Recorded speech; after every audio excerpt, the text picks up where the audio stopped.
ভালো ভালো বলছি স্যারের কলার ছেড়ে দে, নাহলে তোর এমন হাল করবো না জীবনে সোজা হয়ে দাঁড়াতে পারবি নি। তুই বিশাল বড় ভুল করলি আমার গায়ে হাত দিয়ে। তুই আমাকে চিনিস না, কালকের মধ্যে যদি তোর বংশ আমি না ধ্বংস করতে পারি না, তাহলে আমি এক বাপের মেয়ে না।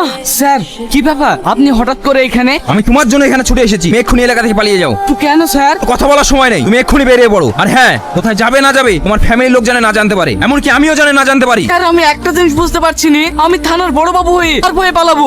একটা মেয়ের ভয়ে তাকে তুমি মেরেছো। আর ভয়ে কেন আমি পালাতে যাবো? ওকে সময় হলে সব বুঝতে পারবে। তুমি এখন যাও তো। আমি কি করবো?